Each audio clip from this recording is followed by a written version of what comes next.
My name is Ralph Woolfolk.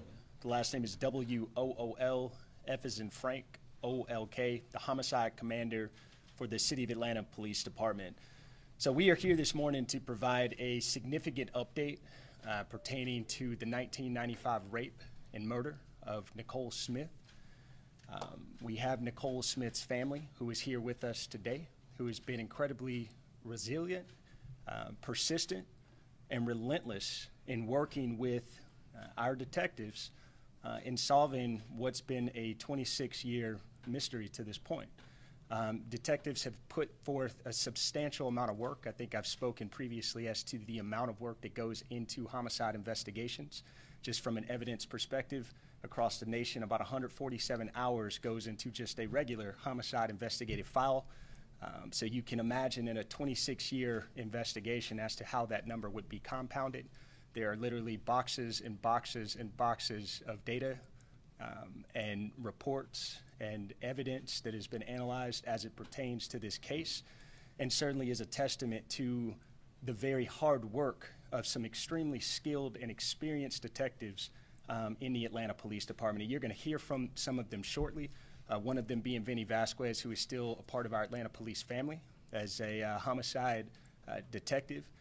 Vinny has worked hundreds of homicide investigations as the lead detective and has been a fundamental component to our successes here in the Atlanta Police Department in aiding as a foundation as to how we do work in our business here in the City of Atlanta Police Department. And one of the second that you will hear from is Detective DeMeester, who is on our current cold case team. He is also a very experienced detective within our homicide unit. Detective DeMeester has led and spearheaded hundreds of investigations as it pertains to homicides as well. So this has just been a culmination of extremely skilled and experienced detectives that have put forth some great work in being able to get us to this resolution today. So I'm going to let you hear from him. We're going to start first with one of the first responding officers that was on scene at the time in which this incident occurred. Thanks. Yes, my name is Detective Reginald Boone, and I responded that day to the scene. But more importantly, we have to look at the Atlanta Police Department as a whole. The detectives and the officers, everybody who has touched this case has stuck with it for the full length, the 26 years. I remember coming back out to the scene that night after I got off from work, and I worked with Detective Thomas Townsley, who was the first detective for this case. And we stayed out in the woods digging holes, looking for evidence all of that night. And then he worked the case up until the time he died back in 2017. But all these other detectives, Vince Velasquez, Calhoun, you can name them, have put their heart and souls into this case. And it just goes to show you how committed the Atlanta Police Department is to solving cases. And it's not just a number to us, it's something that we put our hearts and souls into every time we work a case.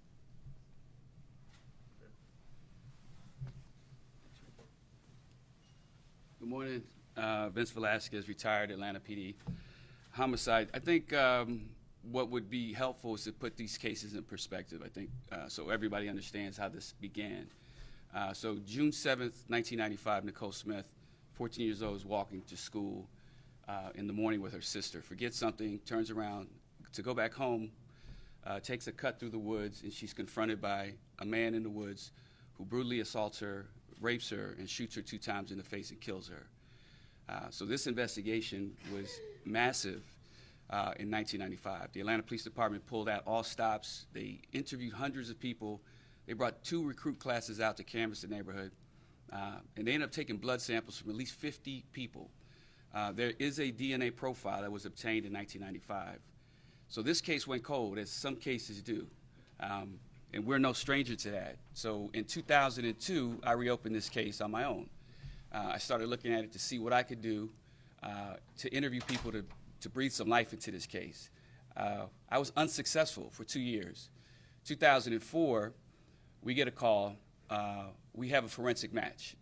So what that means is someone assaulted a young girl in East Point, Georgia, 13 years old, exactly 9 years and 13 days later.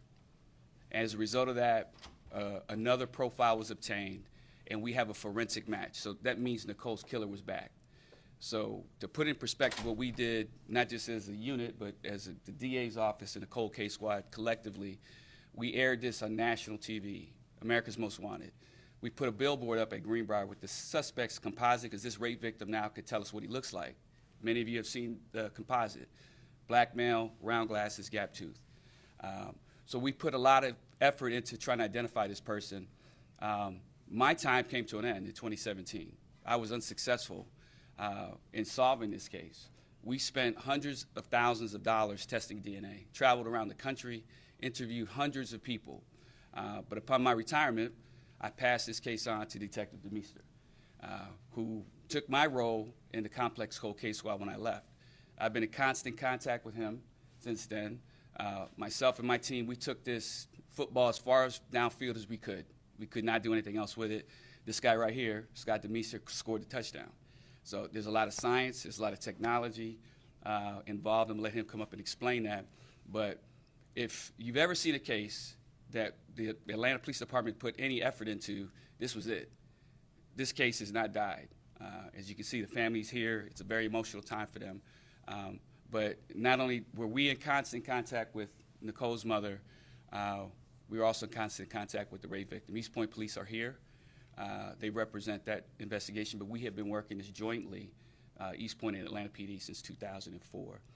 So I think right now, I think Scott should come up and explain the science. And if you have any questions later, I'd be more than happy to answer. Good morning. My name is Scott DeMeester, common spelling Scott, last name spelled D-E-M-E-E-S-T-E-R. I'm a homicide detective, assigned to the Cold Case Squad here for City of Atlanta Police Department. Just a little context, I'm 3 months older than Nicole. I was a freshman in high school when this happened, so I was unaware of this when this incident occurred. But when I came into the homicide unit in 2010, talking with the veterans like Vinny and A.B. Calhoun, David Quinn, Brett Zimbrick, Nicole's case constantly came up.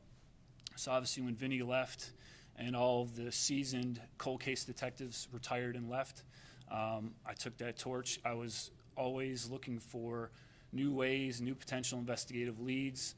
To piggyback on what Vinny said, Vinny retired, Boone retired, but they would constantly call in and check in on the case. Always looking for new investigative leads, started to look into the possibility of trying to identify the suspect utilizing genealogy and ancestry databases. The command staff at the Atlanta Police Department, the mayor's office, they made the financial commitment to allow us to do that with the help from some outside genealogy. It took a little over 3 years, but we were able to develop a person of interest. We were able to obtain a sample of his DNA from some evidence that we had, and got word just after Christmas that the GBI forensics lab was able to match his DNA profile to the DNA profile obtained in Nicole's investigation and the unsolved rape of the victim in East Point. And to piggyback off what Vinny said, a lot of effort from a lot of people from '95 until today, to include several detectives in the Atlanta Police Department. Deputy Chief Poplin from East Point's not here, but he played a crucial role in this investigation as well, working with his victim. And like I said, it was a support from a lot of people. I would not have been able to do what I did without help from a lot of people. I was just glad to be able to make that phone call to Ms. Smith. It was an emotional phone call. But hopefully with this information, it'll hopefully be able to bring some closure and some peace to Nicole and Nicole's family and the community in Zone 4, Southwest Atlanta. Thank you. Thank you. So once again, you can see just the incredible persistence and the resilience and just the relentless follow-through, not only from these detectives, but also a family that's endured something like this for 26 years. We can only imagine as to how that might feel today to being able to get some type of answers as to what has happened here. Our detectives, once again, have worked in partnership with a number of external entities to bring today possible.